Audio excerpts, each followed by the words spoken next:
The leather folder sat in front of me, heavy in a way paper shouldn't be. Its edges were crisp, its weight deliberate, as if it carried an entire life inside it. My grandmother, Eleanor Kingsley, slid it toward me across her mahogany desk, her silver bracelet clinking softly as she withdrew her hand. "Open it, Arya," she said gently. Inside, resting on a stack of documents thick enough to anchor a ship, was a deed. Elegant lettering, gilded seal, my full name printed in sharp black ink. Arya Kingsley, owner of the Meridian Haven Hotel, a 40-story landmark overlooking the New Hampshire coastline. Grandma's crown jewel, worth $35 million.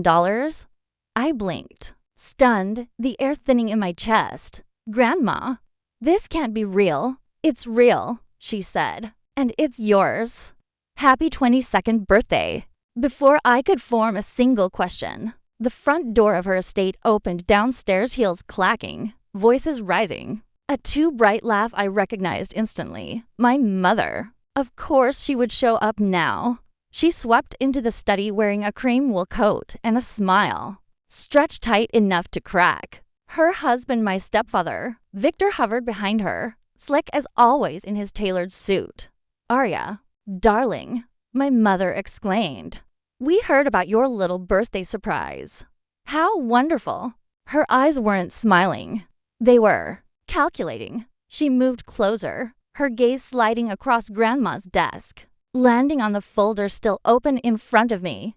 "A hotel, Mother?" she said to Grandma, her tone sweet and poison. "Isn't that a bit much for a girl her age?" Grandma didn't bother looking up. "It's not too much for the woman she's becoming." Victor chuckled, stepping forward.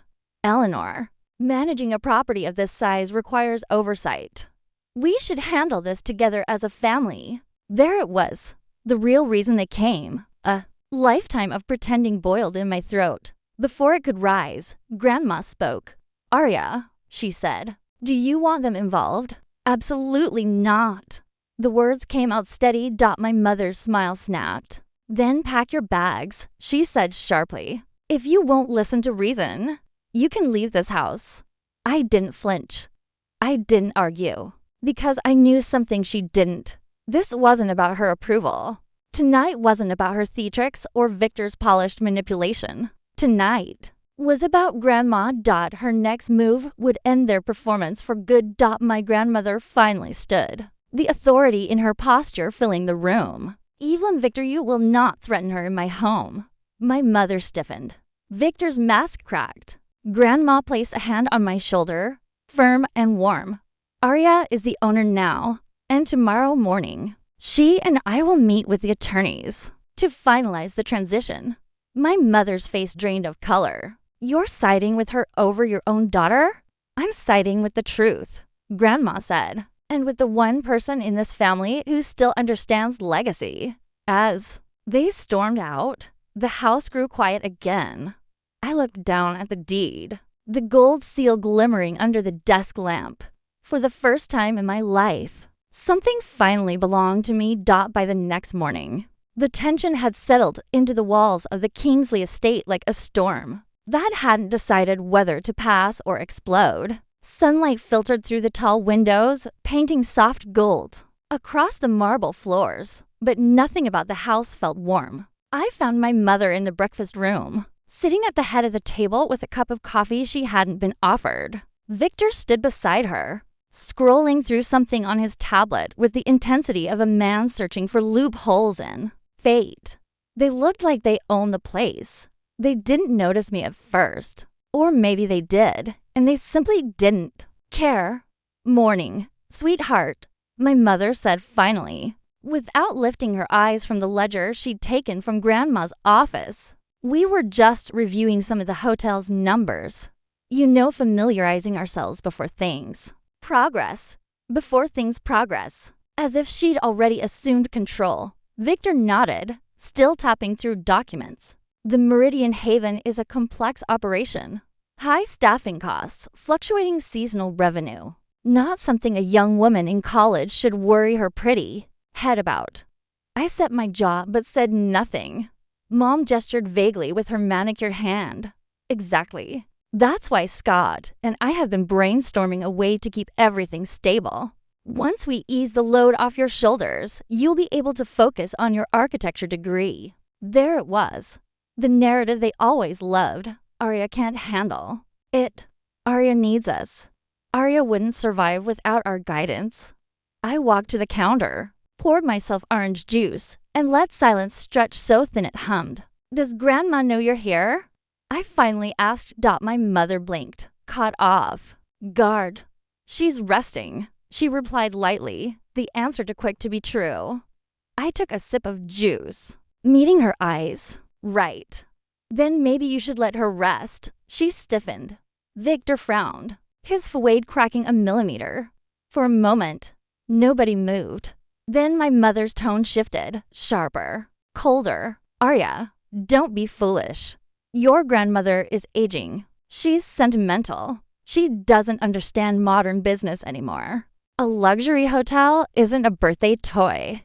It's an empire. And an empire needs people with experience. Victor chimed in, leaning forward with false kindness. Let us take the wheel. You're young. You haven't handled multi-million-dollar contracts or union negotiations. We're thinking about your future. No, they were thinking about their future. Their debts, their lifestyle, their hunger for power they didn't earn. I stayed quiet, observing. Grandma always taught me that silence reveals people faster than confrontation. Their eagerness, their rehearsed teamwork, their invasive familiarity with hotel records, none of it was impulsive. They hadn't shown up last night by coincidence. They'd been waiting for this moment, waiting for Grandma's wealth to shift hands, waiting for me to inherit something big enough to steal. When I turned to leave, Victor spoke again, his tone dipped in condescension. We're family, Arya. Don't make this harder than it needs to be. That word family struck me like a cold blade. My mother stood, adjusting her coat collar as if preparing for a press conference. We'll be in touch later. There are documents we'd like you to sign. Just formalities for the transition. I paused in the doorway. I haven't agreed to any transition. Her smile faltered. Arya, you're being naive. A business of this size can't be left to a girl. I turned back slowly, letting each word hit her the way hers had hit me for years. I'm not a girl, I said quietly. I'm the owner. My mother's face snapped. Victor's jaw tightened. Before either could reply, the soft click of footsteps emerged behind me. Grandma. She stepped into the room with calm authority, her robe tied neatly, her expression unreadable, but sharp as a blade. I believe you to have overstayed your welcome, she said. My mother opened her mouth, but Grandma raised a hand, a gesture that halted every sound in the room. Arya doesn't need managers, she continued. She needs boundaries. And after this morning, she'll have them. Brenda's mask cracked. Victor stiffened. I exhaled slowly, the weight of their ambition finally exposed. They weren't just after control. They believed it already belonged to them. But they were wrong. And tonight, Grandma and I would show them exactly how wrong. After, my mother and Victor left the breakfast room in a storm of entitlement. The house finally exhaled. The silence that followed wasn't peaceful, it was the brittle quiet. That comes after someone has tried to rewrite the truth. I found Grandma in her study, seated behind her old oak desk, the one she bought when her first motel finally earned enough profit to justify a splurge. She was reviewing a stack of papers with her glasses low on her nose, her expression calm but sharpened by disappointment. Without looking up, she said, "They were here early this morning, weren't they?" I nodded. They didn't even pretend to wait for you. A small, knowing smile tugged at the corner of her mouth. Of course not. Your mother never waits when there's a spotlight she wants to stand under. Grandma removed her glasses and folded her hands. Sit, Arya. There's something you need to understand before we go any further. I sat across from her, the weight of the morning still pressing against my ribs. She leaned back slightly. Your mother wasn't always like this. When she was young, she had dreams. But she wanted the applause more than the work, the show more than the substance. Her gaze drifted toward the window, where sunlight glinted off the distant rooftops of the estate. I built this family's foundation with calloused hands and sleepless nights, Grandma continued. I scrubbed motel bathrooms, negotiated with contractors twice my age, and took out loans people said would ruin me. She tapped the desk lightly. Every inch of the Bennett, now Kingsley empire came from grit. But Brenda, she only ever wanted the image of success. I swallowed. I know she didn't want the groundwork. But I didn't know it was this deep. Oh, it's deep, Grandma said with a dry laugh. Your mother learned early that cameras love a beautiful woman in a designer dress, and she clung to that. But legacy isn't built in photographs, Arya. It's built in choices. She reached for an old manila folder, its edges worn, the ink on the label faded. Brenda, contracts 1998 to 2015. When she opened it, I saw what she meant. Canceled deals, reckless expansions, unauthorized loans, failed PR stunts that cost the business more than they brought in, excess spending disguised as business development. All saved, cataloged, documented. My stomach twisted. She hid all of this? No, Grandma corrected gently. She ignored all of it. She treated this company like a stage, not a responsibility. And when the debts caught up, she blamed everyone else. And Dad, I asked quietly. Grandma's face softened. He tried. But your mother never wanted a partner. She wanted an audience. When he stopped clapping, she replaced him. A lump formed in my throat. Grandma closed the folder carefully. Arya, you're nothing like her. And that's why I chose you. Me, chosen. You listen. You observe. You think before you leap. Your mother leaps before she looks and expects everyone else to catch her. She reached across the desk and placed her warm hand over mine. This hotel belongs with someone who knows what legacy really means. Her words felt like roots anchoring me. Grandma had built everything. Brenda had only chased the reflection of it. And now, whether my mother liked it or not, the truth was shifting back into the right hands. Grandma closed the worn folder of old contracts, but the weight of its contents didn't fade. If anything, it thickened the air between us. I'd spent years believing my mother's carelessness was emotional neglect, favoritism, vanity. But what Grandma had shown me was something else entirely. This wasn't neglect. It was betrayal calculated, repeated, and documented. She's been digging into the Burlington account again, Grandma said quietly, almost to herself. My head snapped up. Again. Grandma rested her hands on the desk, fingers steepled. Your mother has always believed that the business and my money is a bottomless well. Years ago, she opened a private credit line under the Bennett collection to fund some European PR tour she thought would elevate our image. It drained nearly $500,000 before I shut it down. I blinked, stunned. She never mentioned anything like that. She wouldn't, Grandma said dryly, because to her, financial harm isn't real as long as someone else absorbs the damage. What about Scott? I asked. Her expression hardened. He feeds her delusions. He calls himself a consultant, but he's nothing more than a parasite who attaches himself to wealthy families and convinces them he can expand their legacy while he drains them. The words settled like cold stones in my stomach. But that's not the worst part. Grandma continued. She opened a red folder, this time sleek, newer, its contents crisp. These documents are from the last 3 years, she said. Transactions I didn't authorize. I leaned closer. Large withdrawals labeled market research, consulting fees routed to shell companies, unexplained payments to offshore accounts, requests for credit extensions turned down. By the board all tied to Brenda and Scott.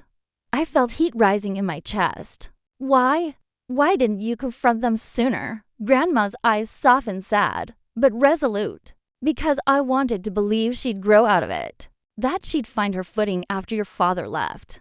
But she didn't. She doubled down on the lies. I gripped the armrest of the chair. She used the family business like an ATM.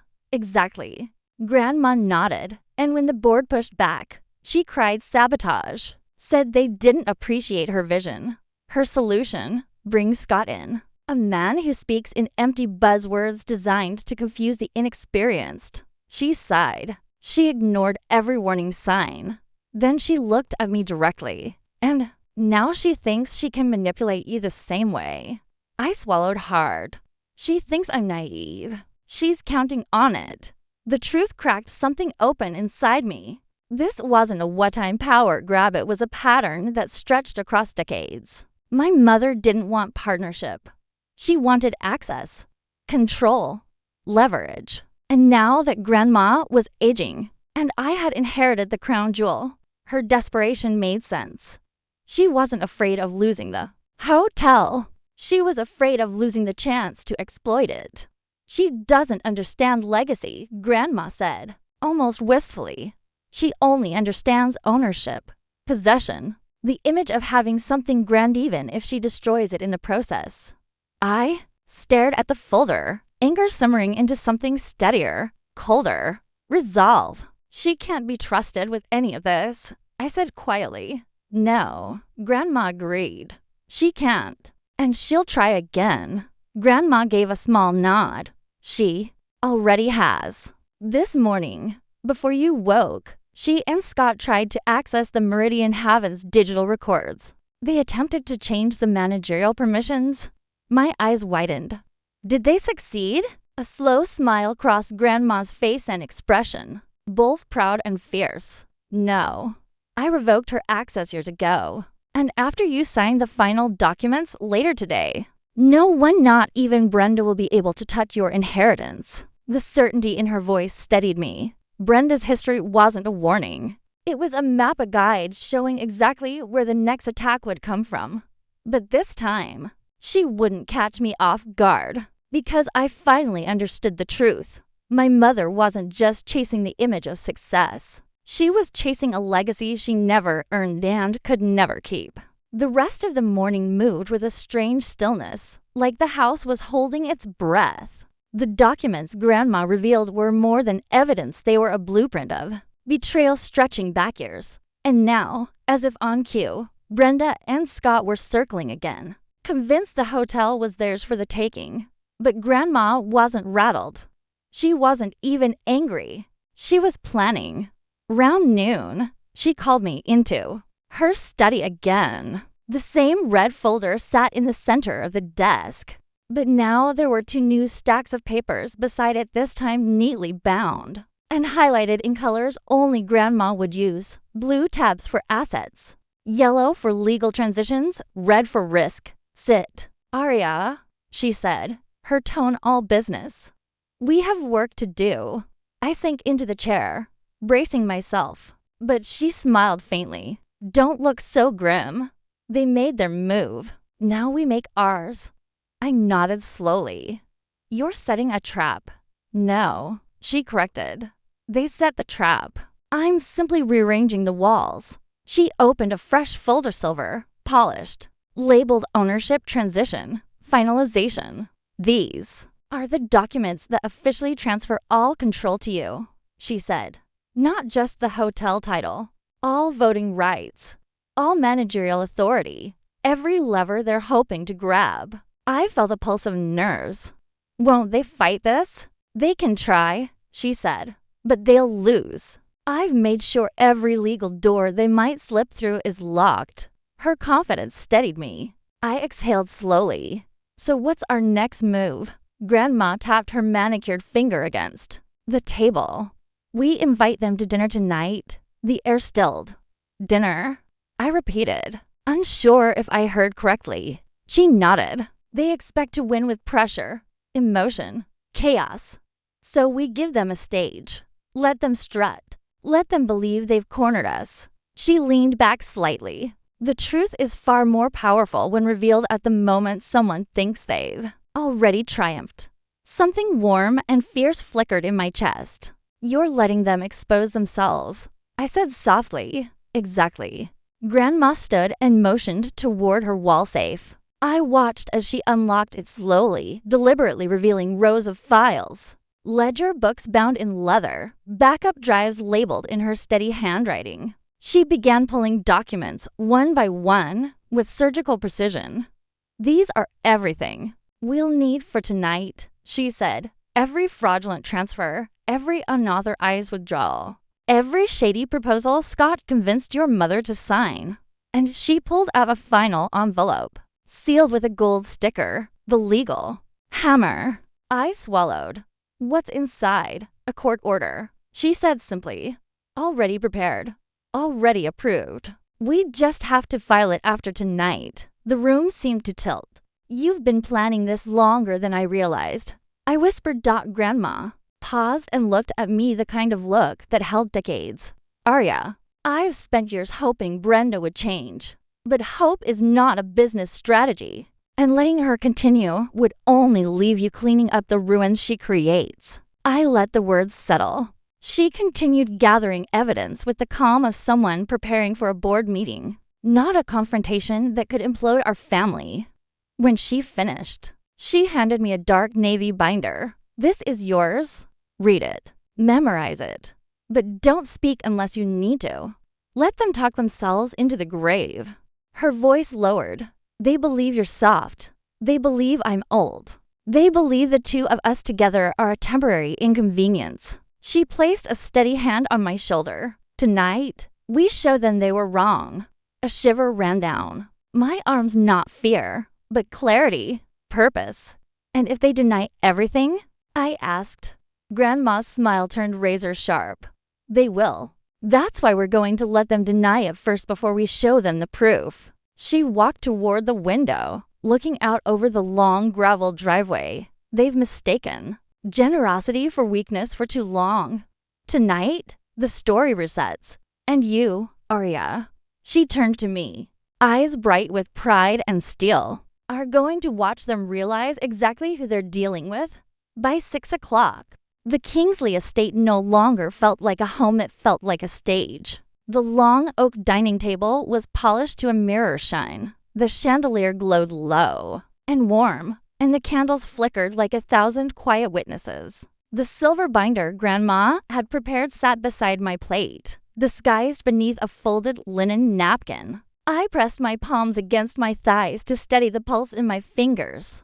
Grandma had chosen her outfit with precision. A deep navy dress, the same, one she wore during major negotiations. Her posture was impeccable, her expression calm, but there was a sharpened edge beneath her stillness, like steel polished smooth. "Remember," she said softly as she adjusted a candle wick, "let them speak first." I nodded. At 7 on the dot, tires crunched over the gravel outside. Headlights swept across the windows. A familiar rhythm of footsteps, my mother's heels first. Then Scott's slower stride approached the front door without the courtesy of knocking. The door swung open. Brenda stepped in wearing a striking red dress meant to claim the room before she even spoke. Her hair was curled to perfection, her perfume drifting ahead of her like a declaration. Scott followed, dressed in a charcoal suit he probably thought made him look strategic.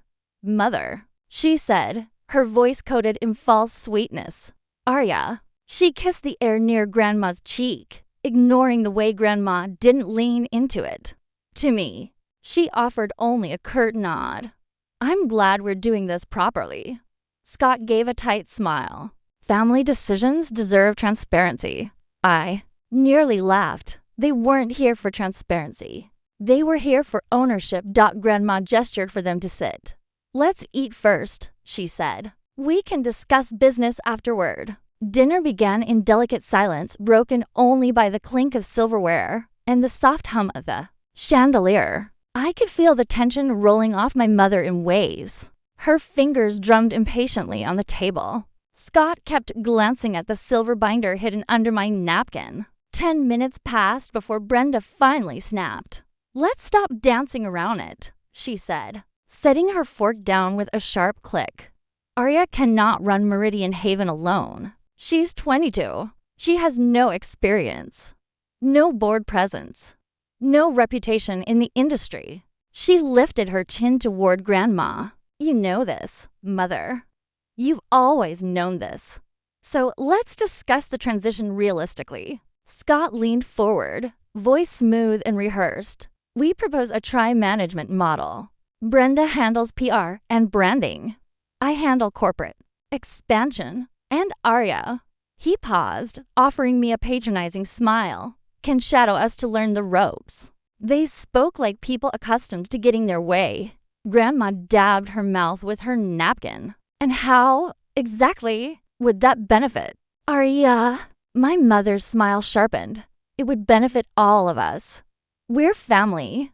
I inhaled slowly. That word again. Family. She said it like a weapon disguised as tradition. You're right. I said quietly. We are family. My mother relaxed, mistaking my agreement for surrender. Good, she said. Then it's time. I cut in. That we stop pretending this is about love. Brenda froze. Her expression cracked, just for a moment. Grandma looked at me and nodded my cue. I lifted the silver binder and slid it to the center of the table. Scott's hand twitched toward it, but Grandma's gaze froze him mid-reach. Since you want transparency, I said, flipping open the binder, let's start with your financial activity. The first page landed in front of them with a soft thud. Withdrawals, unauthorized credit requests, hidden accounts, 3 years of financial misconduct neatly tabbed, annotated, irrefutable. Brenda's face drained of color. This is taken out of context, she stammered. Is it? Grandma asked, her voice gentle but lethal. I turned another page. These proposals from Scott's consulting firm for expansions that don't exist. Signed by both of you. Funds rerouted to shell companies. Attempts to mortgage core properties. Scott's void cracked. This is private corporate work. You had no right. I have every right, Grandma interrupted, the steel in her voice unmistakable. This is my company, my legacy, and you thought you could pillage it behind my back. The room pulsed with stunned silence. Brenda tried again, her voice trembling. Mother, please. This isn't fair. What's unfair, Grandma said, is that you've spent years stealing from the dynasty I built from the ground up. And today, you attempted to manipulate my granddaughter into signing away her inheritance. Her eyes burned with a quiet fire. You thought her youth made her vulnerable, but you underestimated her. Brenda swallowed hard. So what happens now? Grandma reached into her purse and placed a white envelope on the table. This happens, she said. What is it? Brenda whispered. Your removal from every board, every trust, every voting position in the Kingsley estate. Scott's mouth fell open. You can't. She already has. I said softly. Grandma nodded. And tonight was never a family dinner. She added, it was your audit. For a moment, no one breathed. Not Brenda. Not Scott. Not even me. The white envelope containing. Their removal sat between us like a detonator. Scott finally reached for it. But Grandma's voice, quiet and sharp, stopped him mid-motion. Read it, she said, since you're so fond of documents. Hands trembling, Brenda unfolded the letter. Her eyes scanned the first lines, widened, then darted desperately to Grandma. You filed this today, she whispered. This morning, Grandma replied. I anticipated your visit. Scott scoffed, but his voice cracked. This is ridiculous. You can't claim fraud on a few misunderstood transactions. Grandma tilted her head.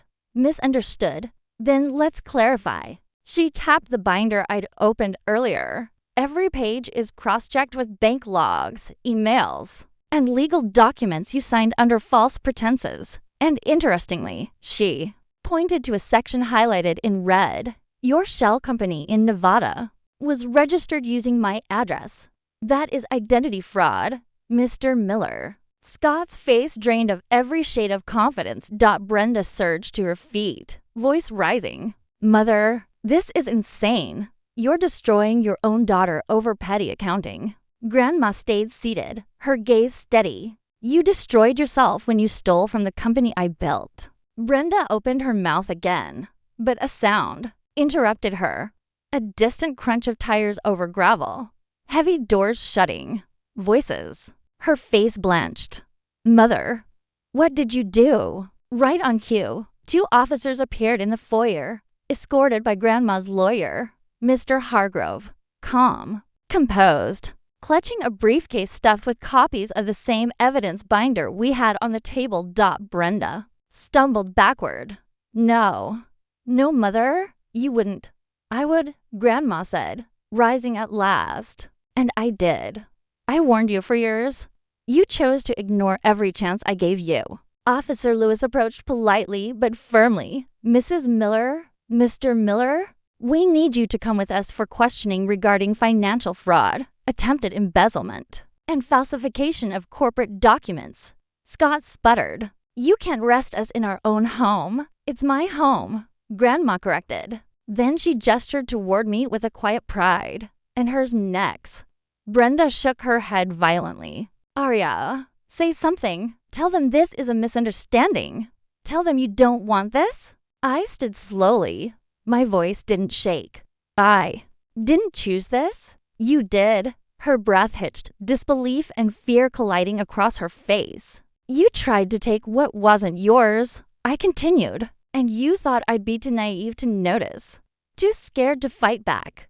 The officers stepped forward. Scott surrendered first. Shoulders slumped, the last of his arrogance dissolving. Brenda resisted for 3 long seconds, torn between rage and humiliation, before she finally allowed the officer to guide her toward the door. As they crossed the threshold, she turned back to Grandma one last time. Asterisk. You'll regret this, she hissed. Grandma's voice didn't waver. No, Brenda, I regret waiting this long. The door shut. Silence settled, but it felt different now, cleaner. Lighter. Grandma exhaled, lowering herself back into her chair. You handled yourself beautifully, she said softly. I let out a breath I hadn't realized I was holding. I just told the truth. She smiled the kind of smile made of both relief and pride. Exactly, she said. And tonight, the truth reclaimed what always belonged to us. The morning after the arrests, the Kingsley estate felt impossibly quiet. Not the tense, fragile quiet of the night before, but something softer. A quiet that belonged to peace, not fear. Sunlight spilled across the dining table where everything had happened. The silver binder remained exactly where I'd left it. But now, instead of feeling heavy, it felt like closure. Grandma was already in the kitchen, stirring honey into her tea. Her shoulders looked lighter than I'd ever seen them. Sleep well? She asked.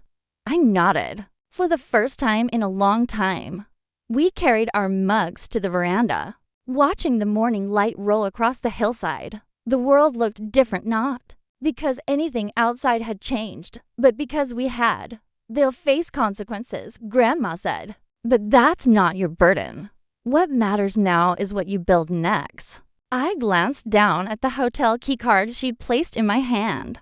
Earlier, Meridian Haven mine now, fully and legally. Not taken, not stolen, not coerced. Chosen. I always thought legacy was about blood, I murmured. About family ties. Grandma shook her head gently.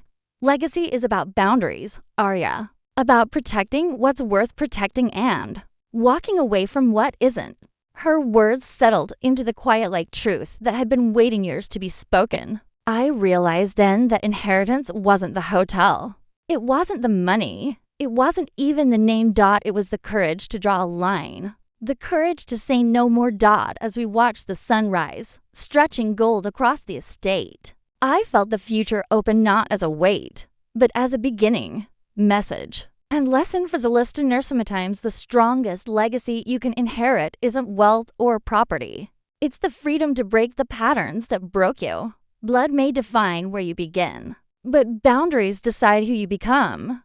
If you've ever had to choose peace over family pride, remember, you're not abandoning them, you're choosing yourself.